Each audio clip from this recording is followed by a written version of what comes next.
All right, we are back today on Play It Forward with Jessica Liu, filmmaker, writer, director. Thank you for being on the show, Jessica. Oh, thanks for having me. I'm really glad you're here. I'm looking forward to talking to you about your film and getting to know you a little bit better. It's a pleasure getting to know you a little bit as we were talking. You've had a interesting life and a unique background, and I look forward to learning more about it. Today, we're going to be talking about Better Life. Mhm. And you're a filmmaker, writer, director living in San Fran right now? Well, I'm originally from the Bay Area, but I'm currently in Los Angeles. You're in LA. Okay. Mhm. Um, how are you faring out there in LA? I know right now there's some stuff going on. Oh yeah, it's definitely unfortunate like with the fires and things like that, but luckily, I would say that we're very resilient and my friends that have been affected are people that I admire with of their resiliency, and we're getting some rain now, Hmm, so that's good. Yeah. cool. Good to hear. Thanks. Well, I'm glad you're all right and the friends that you know are too. Jessica, can you tell us a little bit about yourself, how you got into filmmaking, whatever you'd like to share? Sure. Yeah, I'm originally I was born in San Francisco, and, uh, learned that I learned a few years ago that after I was born, I was brought to Shanghai, China for basically from infancy to, uh, the first few years of my life, to be raised by my grandmother. And then when I was brought back, I uh, didn't recognize my parents and had to kind of just learn how to communicate with my mom again because we didn't speak the same language since she was from a different part of China. So it was a different dialect, and yeah, just kind of having to learn to communicate again. But in terms of filmmaking, it's something that I've always just been really passionate about, like, digging into how people think and like kind of like cutting the small talk and just learning about like what makes you tick and kind of like different perspectives. Yeah, and I got into filmmaking. I basically made my first film very DIY style when I was studying abroad in Singapore. And yeah, I met a bunch of local artists, and we kind of just like picked up a camera, and we did a lot of things that may not exactly be legal, but used like a skateboard as a dolly on the subway, and just like it was very, very DIY. And from there, I got into festivals, and yeah, just continued to keep making films in a very like independent way, but learning a lot each time and learning a lot from my collaborators since I didn't go to film school, but I kind of just always saw that as like my own film school by making my own films. Definitely. That's cool. Thanks for sharing that. I mean, it sounds like you've definitely had some early trauma there that which is unique in the way you experienced it. And then, fast forward to teaching yourself how to make films by making films. That's a great way of doing it. Um, there's a lot of stuff in between there that's your life. I assume you went to China. The idea was so you would learn the language, or at Well, it's least not part really of it. to learn the language, but it was because my parents were starting their own business, and I mean, I guess like they just didn't have time to, take care of a child or whatever. But it is well, I mean, it's an interesting thing because I feel like, yeah, I've been talking to more and more like, Asian Americans, and like there have been people with somewhat similar stories, like maybe not for as long of periods of time, but just like being sent back to their parents' home country so that relatives could take care of them while their yeah, their parents were, basically grinding and trying to make a establish a life for themselves in their new country. Yeah. Having come from a communist country, myself being born in former Soviet Union in Kiev, Ukraine, I totally identify with your movie. The title is A Better Life, and it is very much about what we're talking about here in terms of the immigrant parents really pushing and forcing their children to be elite in a profession that makes a lot of money, that makes them a lucrative salary. That's their dream. That's their fantasy of having their children be able to take full advantage of the American educational system and then go out into the professional world and make the money. And in this film, it backfires a little bit, or a lot. Can you set up the plot before we dive into the first question? Oh yeah, definitely. So, Better Life is a proof of concept short film, and it is about a groundbreaking new medical procedure that promises to turn slackers into model citizens. And an aging father sees this as his last chance to achieve the American dream through his unemployed adult daughter. So it's a bit of definitely a twist on, I would say, this type of tale. And I really enjoy kind of just infusing a bit of satire and kind of genre blending and just keeping people on their feet in terms of like the types of expectations that they see for my film and for this story.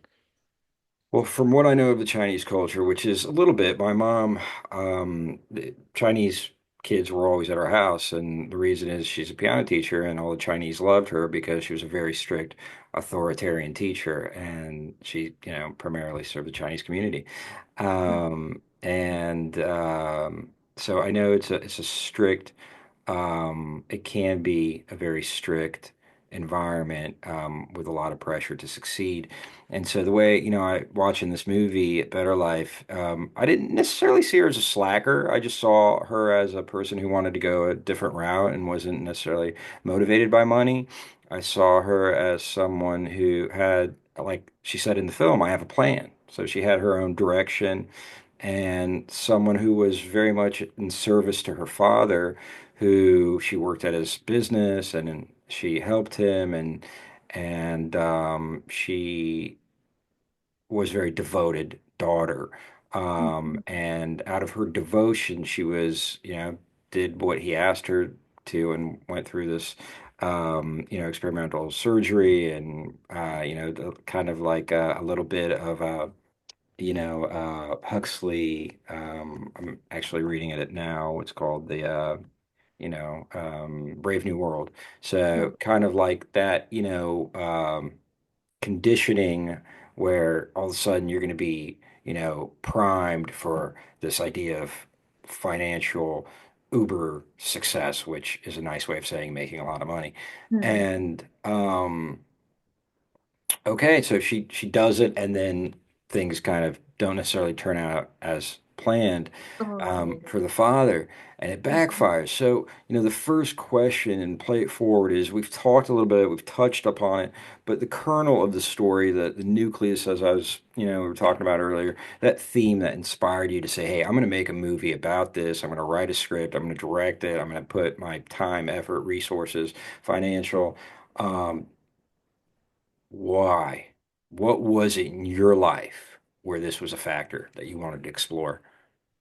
Yeah, so I would say that, it's kind of uh definitely has like a personal aspect to it. It's actually, while it does have like, the grounded sci-fi aspect and it's very comedic and, a little bit I guess, elevated version of our world. It is very much a personal story because yeah, it's kind of like based off of my life as well as like my relationship with my family as well as my like peers that I've seen. And at the same time, I wanted to make a film that, really talked about like things that people kind of don't really talk about in terms of like our society, but also I would say like within the Asian American space, kind of like, there's a lot of it's almost become a cliche of like, the parent that's trying to put pressure to get a better life for their they immigrated for their child to get a better life. And I just thought like it would be interesting to push that to another level and see if there was something where you could buy a procedure to get a better life and the extremes that people go through. And also the question, like, what exactly is quote unquote better? Like, is it all about material wealth? And of course, there's a line of sacrifice and providing for your family, but I think at the same time, we can all relate with, Gal, the father, as well, because it's kind of a dark side of being human. We all, get blinded by the shiny thing and like that we're just never satiated as humans with like achievements. It's always like, okay, now I achieved this thing. I want more and more and more.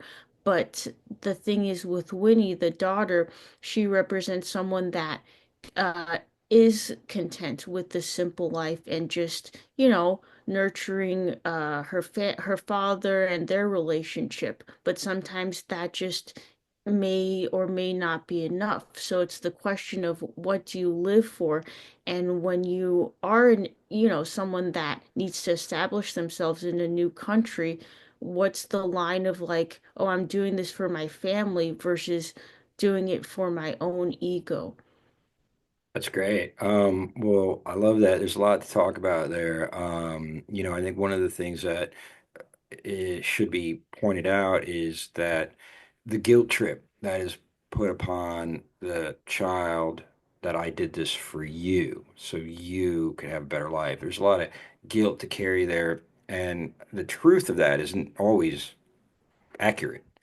Um, I think oftentimes as we get older, we find out, well, it wasn't just for me. You did it for you, and there's a reason that you did that.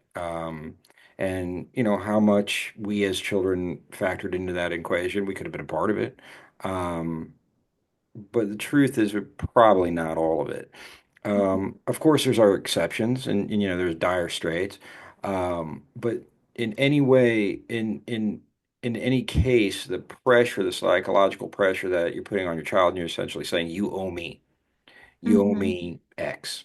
Oh yeah, it's actually another like a saying that is within the film 𝘉𝘦𝘓𝘓 which basically means like it's like a Chinese philosophy that is like the re well it's not like I'm probably not going to translate it perfectly, but from my understanding, it's like the reason you have kids is insurance for your Right. future. And Yeah. there's also the idea, like a very traditional idea that, you know, the reason to have kids, like their duty, like you brought them up. So when they're they're an adult and you're elderly, now they have to take care of you. So it's like this exchange.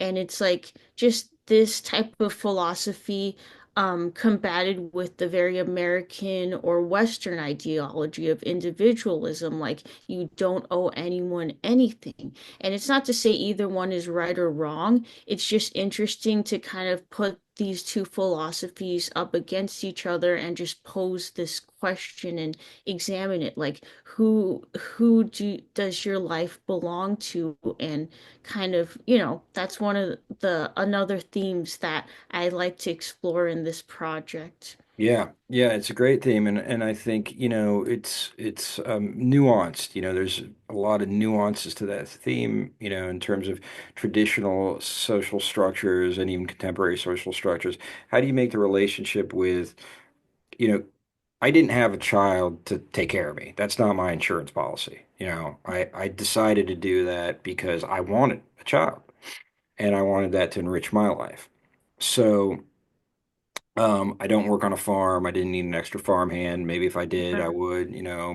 We live in different times where, we know more about contraception, different measures to have children intentionally. So, it was a very conscientious decision. But what my point is how do you make the choice where there should be there's a natural reciprocation, like your child naturally loves you and you love your child, and there's nothing wrong with having um the feeling as a child that I want to take care of my parent. But how do you make that a willful desire and not an obligation? And and there can be a natural process, and I think it's love, when you have love there and your kid, if they're um, turn out halfway decent, they're probably not going to ditch you as if you're a needy parent. I think nobody wants to be a needy old person in need of their child's care, but if that happens, there's a natural reciprocal process. So all that goes to say, um, the force, I think, of it that we feel in the context of your movie, because there's not that sort of like natural ease about the process. It's like you owe me, and there's a forcefulness, and there's like, you know, that builds up and puts the other character, the young character, where she comes in the store and she went through the surgery and she's like all, kind of, I don't know, preppied out and looks very tailored and, successful. And now she's having some sort of a side effect with her eyes and all that. So it's like, where is it? And getting down to the meaning and sort of the message of the movie, how can we live in the social structure, parent, child, American freedom, individualism, this reciprocal model? How do we kind of live within all those structures in an easy, natural way? What can we learn from exploring the context of your film? What did you learn? Yeah, I mean, I think, I made this film to purposefully have like a bit of a tragic ending, kind of like a tale of one of those tales of morality, especially through the case of the Gao character, because from the beginning of the film, him and Winnie, the daughter, they kind of like switch places from beginning to the last scene of the film. And it's like kind of one of those be careful what you wish for things where it's like, it's kind of just the question of what do you value? And I think it's also an interesting fact that he kind of says, every like kind of her successes are his successes, so it's like living through your children in a way and kind of like always thinking that he would achieve his dream through her because his quote unquote American dream didn't really come true. And I think that's also another interesting thing to think about, just the myth of the American dream. Like more and more, I think in this day and age, we know that it's not as simple as the marketing of like, just work hard and you'll have like, be able to have a decent living and buy a house and whatever just by working hard. And if you are unsuccessful or not financially stable, it's simply because you're lazy or something like that, So, yeah, I mean, I don't think like I have the answer of like how to really perfectly bridge the gap, but it's more so just posing the questions for discussion, like what do you value and yeah, what exactly is a better life because it's become like a cliche, like even within, I would say, college essays for kids, especially in the high achieving circles, like, with Asian Americans and other groups. It's always like the college essay is always like my parents, suffered so much to come here to give me a better life. And it's like, um, yeah, that is very true. And, they did give a lot, but it's also the question of, yeah, just like unpacking that a little bit, like yeah, something that I thought was kind of interesting and a bit fun to show a little bit of satire too. Well, it seems to me, watching your movie, one of the things I'm reminded of is what I tell Naomi, my daughter, all the time. She's 5, and when she's asking for things, I let her know if you're always asking, always wanting for more, you'll never have enough. So I think that's true, no matter what age, how old we are. And certainly that played out to be the morality lesson in the end of, your movie, A Better Life.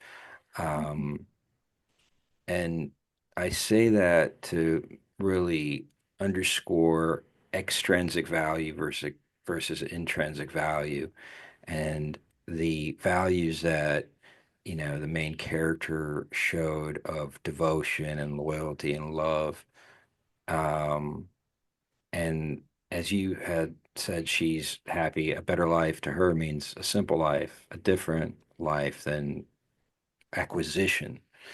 And so, acquisition certainly doesn't lead to happiness.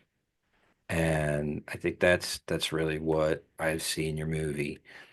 Um, and regardless of whether we have or have not financially or materially, there's still the question of how do you attain happiness? And anything you wanted to add onto that? Um, yeah, I mean, I think that's definitely a good point. Obtaining happiness, it's like kind of just yeah, like one of the dark sides of being human, because it's like for this film, I didn't want it to be like, oh, Gao is so evil or, That was the anyone's father. right or Yeah. yeah, exactly, like right or wrong, because honestly, I can relate with both of them. And sometimes I feel like I can be very much like, the Gao character as well. And I think, it just leads me to remember that one of the other reasons with when I was writing this film and also writing the feature version is like I definitely carry a lot of like I would say self-guilt and even like shame at times because, choosing the route to become a filmmaker is definitely like a privilege and something that as an artist, it is very challenging to be stable and to yeah, to basically make a decent living or even get by at times. So I definitely feel like, you know, the pressure and like while my mom has become very supportive, I definitely feel bad because it's like I know that they went through a lot and just want you to become secure, because it's like something that she told me was like, yeah, it's just interesting when, just thinking of the like the immigrant parents' perspective because I always try to think of like both perspectives as much as I can. And even writing like the Gao character, I can totally understand. Like it seems almost maddening and ridiculous because it's like, oh, I fled communism and all this, and then now and worked so hard, and now it's like you chose the least like stable field, especially as like, like a person of color, like you're gonna have even more hardships, even someone that isn't, to get into like Hollywood and filmmaking. So it definitely can seem absurd from the point of view of the parent. So I definitely have like, those conflicting days, or just see the overall bigger picture and the irony of it. And I think that's what also makes a great story, because it's like both sides are valid and there's no right or wrong answer. Well, it's beautiful. And what I find beautiful is that, your mother has accepted your path and your choice, and that you do realize that you're privileged to be able to um, exercise that choice. And that's awesome. And, wherever the road as an artist leads you, financially, it's kind of irrelevant, because if, you know, the skills that are necessary for filmmaking are certainly ones that can be used if necessary in some other sort of straight job. But they're tests of endurance oftentimes. And more than, a straight job, that test of endurance is a resilience skill that we all need in life. So, in my mind, I've come to a place where if I'm able to practice my art, whatever that is, and use that as a mechanism for me to explore spirit, or, the find the passion and the purpose that I am seeking, then I don't really care what else, I've got to do to get to do it. Um, and I'm sure, no doubt, that your mother is very happy ultimately to see, you developing yourself, which is, most important as an individual and as a person. And being able to do that in a full way that she could never have done herself. So I mean that's quite a milestone, and that's quite an accomplishment for the parent, to be able to experience. That's a really cool thing. So I'm sure that's not lost on her. And last question, I'll play it forward, is how have you personally been changed, Jessica, by making a better life? Um, yeah, I think that it actually has definitely changed and helped me a lot, because it's like the thing you mentioned, like it's definitely been good for just like a healing process in terms of like understanding like the gap between uh like my parents and my perspective. And also it's kind of cool because I had been struggling a bit with also losing like, a bit of touch to my heritage, and like not really being exposed or able to speak Mandarin that much. But then with this project, I was like tossed into the deep end, because a lot of the script, well, not a lot, but like there's a good amount of lines that are in Mandarin, and I'm happy to say it it was the first time I directed in Mandarin, as well as English, of course, but the first time I directed in Mandarin. And I'm really happy with the results. And my actor who plays 𝘉𝘠𝘬𝘓𝘕 was just so wonderful and so sweet, that we developed a great bond, and definitely has improved my Chinese. So I'm that's like an unexpected plus to making this. And I think it's also kind of just it's just nice how, whenever you make a project, somehow it just like is very much a reflection of a time in your life, which, yeah, is always a great thing to leave behind. It's awesome, Jessica. We're about out of time. Thank you for being on Play It Forward, Jessica. Thank All you. right, till next time, everybody. Peace out. Bye.